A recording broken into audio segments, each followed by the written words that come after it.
Hello, everyone. This is Dory Clark, and this is our weekly Newsweek interview show, Better. Our guest this week is Sarah Robb O'Hagan. She's the author of the book Extreme You, and she's also the CEO of Exos. And we are excited to talk to her about all kinds of issues in corporate leadership. Sarah, great to have you here.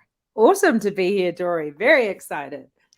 Thank you so much. Well, okay, the first question that I want to start with here, you have an august resume, especially in the sort of sports/sporty world, I will call it. We've got former CEO of Flywheel Sports, global president of Gatorade, president of Equinox. You now lead Exos, which is a corporate wellness organization. I noticed that you started that job February of 2020, which leads me to believe that you may have had some interesting experiences when you were newly on the job. Can you talk a little bit about what leadership looked like for you in those earliest days? I most certainly can. Yes, I joined the business that at the time, Dory, we were running 400 bricks and mortar fitness facilities around the world. 1st of February 20, we both know what happened, right? So it was an extraordinary leadership experience because we were literally shutting down the business within the first 2 weeks of being there. And honestly, I think the most important thing was keeping our employees safe and well. And like it was, it's a whole bunch of things that you don't typically think about in your day-to-day operating life. But I would also say, and it sounds probably like what you would expect me to say, but never a better time to get to know a new team when they're in a crisis. And boy, did this team just pull together in a way I just was blown away by. And I think it really helped me understand culturally what was underpinning the business and how I needed to sort of pitch in and be a part of it, just seeing them in that moment. Yeah. Wow. Well, it certainly sounds like a crucible that you were experiencing at the time. So, let me dig into this a little bit more. You are basically just building relationships with these people. You don't know them very well or sort of what their typical reactions are. Presumably, you're coming in and experiencing a lot of diversity in terms of, diverse perspectives, and I'm sure people probably had a lot of different opinions about what the appropriate moves were. How did you navigate that? And how did you quickly, as a leader, sort of take the pulse to understand where you should push versus where you should, sort of be listening more to other people? That strikes me as not an easy balance. No, you're asking such a good question because I think for me, I think leading teams, the time with any team when you finally really get your stride is when you all understand each other's kind of unique risk tolerances, like energy tolerances, and you don't know that until you've had significant time together, and trying to figure it out in the moment is hard. But I think I would say I was lucky that I was stepping into a very established team. So I felt very, very confident that, I had a lot of years of industry experience to turn to. And I also think that it was a team that already knew each other. So I was like, I don't have anything much to add right now other than to understand the wisdom of this group. And I think what I could bring, having led through, I led a pretty significant turnaround in the 2008 financial crisis, was a sense of calm and we're going to be okay, and it's like, I think at the top of the house, you've got to be able to feel that, not just pretend that, feel that, in order for the team to have that sense of calm with you. So I think that's probably the most important thing that I bought. But for the most part, it was like, how do I help them do what they're going to do best? Yeah, that's fantastic. This is Dory Clark. This is our weekly Newsweek interview show, Better. Our guest this week, Sarah Robb O'Hagan. She is the CEO of Exos, and she is the author of the book Extreme You. So, Sarah, let me ask a little bit more about your book. I love this. I mean, this is pretty fun for a corporate leader to write this book. Your subtitle alone is right out there. And we're step up, stand out, kick ass, repeat. Tell us a little bit about the Extreme You philosophy, and also the role that it sort of served for you. Because for a lot of CEOs, Mm. they're not writing books. I mean, maybe they do as like a capstone of their career once Yeah. they have retired, but for a lot of folks, it's maybe seen as something to do later. Why did you want to write a book in the middle of your career, and why this book? Yeah, great question. Well, as you said, I've been very lucky that the majority of my career has been in the sports and wellness and fitness and performance industry, right? So I have been really lucky to watch up close athletes, professional athletes, business leaders, like people who are incredibly accomplished, and see how they do what they do. Like, I'm just a very curious, I guess, study of human behavior. At the same time, when I wrote my book, which was about 5 years ago, I am a parent, and I was also managing teams of, a lot of age ranges coming into the workforce. And it really struck me. It was so clear to me that the same things going on with my kids in childhood sports, of everyone shows up and gets a trophy, was affecting sort of a younger generation coming into the workforce with sort of expectations that everyone's going to, equally get promoted and equally do. And then when I compared and contrasted that with people who I was lucky to witness really play at the top of their game, I connected a whole lot of dots, and I realized that actually we need to help our all generations understand how to really confidently play to your unique potential.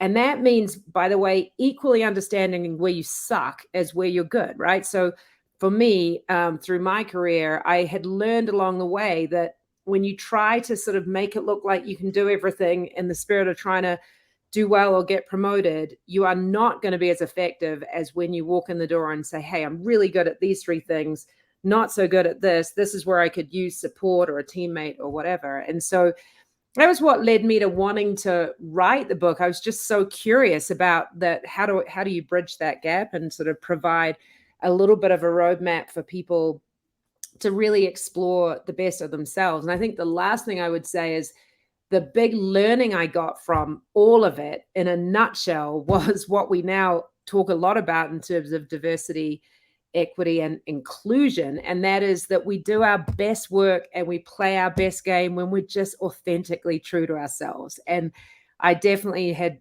experiences in my career in corporate environments where I even had to dress a way that wasn't like really who I was. And I showed up differently to when I just showed up as me. And so I was like, how can I help people understand how to authentically do that and not feel worried about doing that? Because that's where you will become a stronger version of yourself.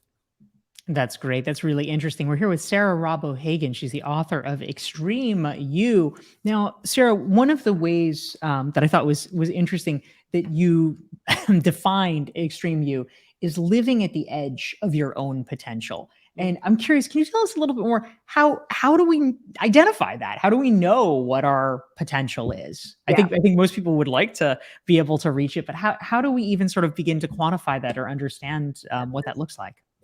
So it starts with the difference between going through life and comparing yourself to others, and going through life and going, I want to understand how to further develop myself. So, number one is like, if you spend your life looking at the person next door going, I want this, that, or the other, you're never going to play to your own potential. So then once you go, okay, I want to figure out how to live on the edge of my own potential, what I learned from a ton of study and interviewing really interesting people when I wrote my book is that whenever you get to a point in your career or your life or your relationships where you're just comfortable, like you've gotten good at what you're doing, you've gotten comfortable with what you're doing, if you don't push yourself to a more uncomfortable place, by definition, you're going to sort of become a little bit more complacent. And so this idea of living at the edge of your potential is constantly being willing to push out just a little bit further, try something that you haven't done before. Now, for some people, you'll have times in your life like you're a parent, you've got young children. Oh my goodness, I haven't got time, to try something new. But maybe you have in a creative aspect of your life or a physical fitness aspect of your life. Like there's always ways that you can sort of push out a little bit further. and try something that makes yourself a little bit uncomfortable. And it may be in your career, it may be at life, it may be at home, it may be in a friendship. Yeah, that's great. Thank you very much. Now, Sarah, as people can perhaps tell from your accent, you are, I believe, from New Zealand originally. Is that right? That is right. Proud Kiwi, very proud.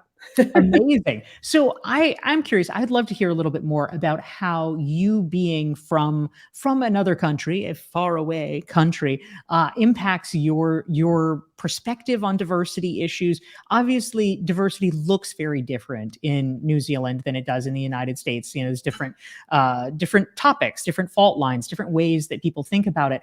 How has coming from another culture shaped the way that you think about things? Yeah, hugely. The first thing I would say is that what's really unique about New Zealand is that we were the first country in the world to give women the vote in 1892, which was actually almost 30 years before the United States in 1920. And so, right there, I didn't even know it, but I was growing up in an environment that just by definition of the history of my country had much greater expectations for what a woman could do. Simple as that. And I didn't even know it, right? Until I lived here.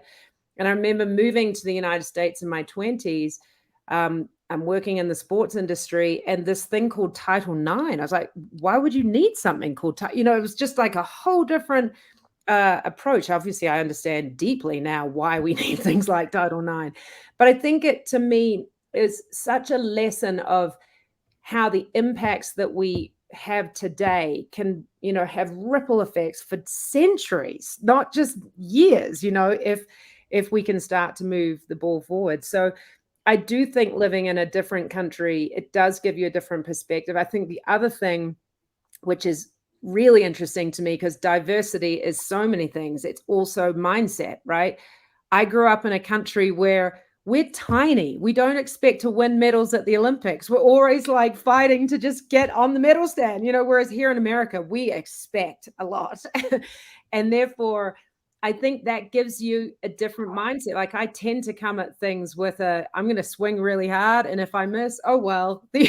Whereas here, I feel like we're a culture that we have very high expectations of winning, of succeeding, and that's a different mindset. So I think knowing that about yourself means when you come into a team, it's fun because you can, like, at times I actually love being pulled along a little bit by some of my colleagues from other countries that didn't grow up in the same way.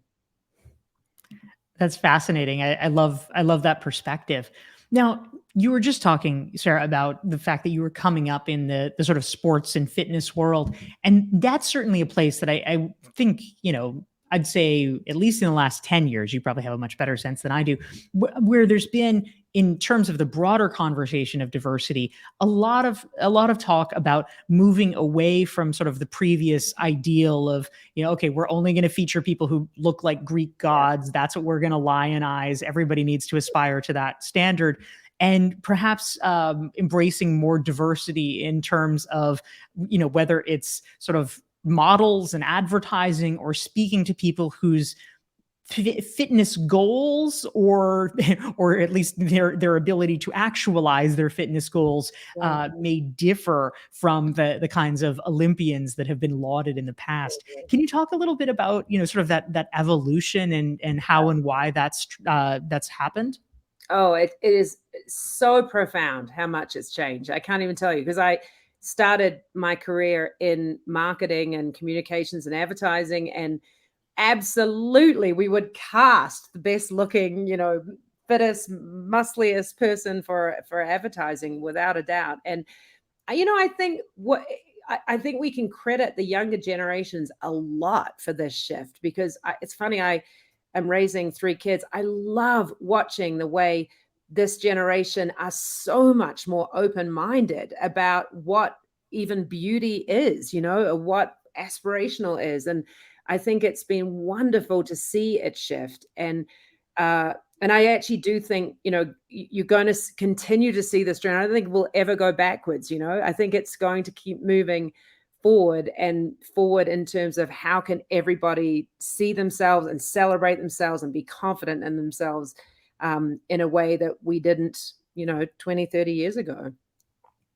Yeah, that's really interesting. Thank you so much. We're here with Sarah Robb O'Hagan. She is the CEO of Exos. She is the author of the book Extreme You. This is Dory Clark with our weekly Newsweek interview show, Better. Now, one of the features, Sarah, that we have every week on Better is that we ask our guests to nominate someone that they know or that they have worked with, to be the better leader of the week. And this is someone who is a bit of an unsung hero who, in whatever capacity, broadly defined, you believe has been positively advancing the world and positively advancing issues of diversity. And your nominee, Sarah, is Monica Loudermilk. Can you talk a little bit about Monica and why she should be the better leader of the week? She is a rock star. I'll start there. So she works with me at our company, Exos, and she leads our research team. So she's actually incredibly interesting in terms of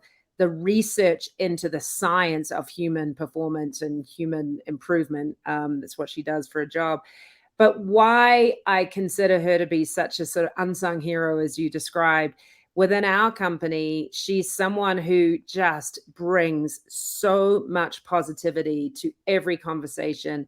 She's really spent time not only internally participating very heavily in the culture of our company with our employee resource groups, et cetera, but she's really helped us to think about how do we ignite the next generation, like pioneering really cool ideas like a little scholarship program that we've started for young people wanting to grow into the kind of leaders that we all want to see in the future. So she's just a remarkable breath of really fresh air that you want to follow her anywhere.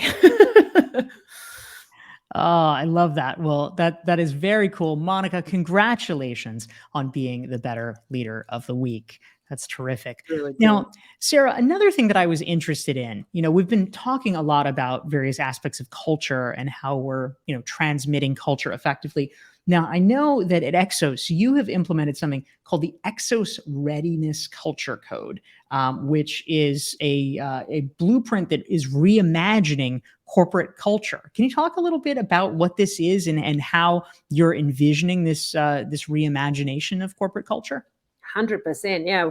So what we do as a business is we work with HR professionals across the world on helping their employees with their well-being and frankly, like taking their performance to the next level. And it's been a phenomenally interesting time to be in this job because as you know, the last 4 years, the shift to hybrid work, the shift to staring at each other on screens all day, the shift to people not wanting to come back to offices and therefore being isolated.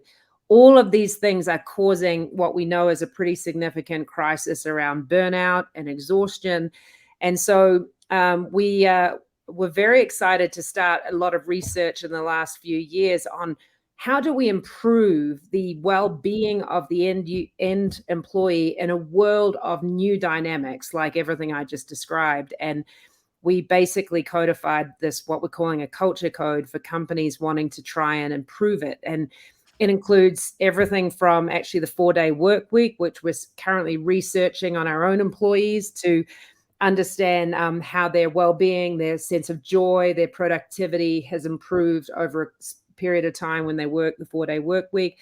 It includes rules around Zoom calls. Like we actually at our company, if you don't need a camera, we actually we recommend that you don't use a camera because it's actually harder on your eyes and your brain when you're focusing on something small all day. When you're having one-on-one meetings, we encourage you to go for a walk and talk as opposed to sitting in your chair, staring at a screen. We have rules like a meeting can't go for more than an hour without a stretch or what we call a recharge break. So they're all little hacks, I guess, that we would say today to help the employee finish their day not feeling burned out and exhausted, but feeling ready to now enjoy the evening with their family and get ready for the next day. That's so powerful. I mean, certainly just about everybody experienced, most of 2020 as being 14 hours a day of continuous Zoom calls. So yes, those sound like excellent solutions. So we have been here with Sarah Robb O'Hagan. She is the author of Extreme You. You can check it out and learn more about her at extremeu.com. She's the CEO of the corporate wellness company Exos. Sarah, thank you so much for joining us. Thank you. It's been a pleasure. Thank you, everybody, and we'll see you next week.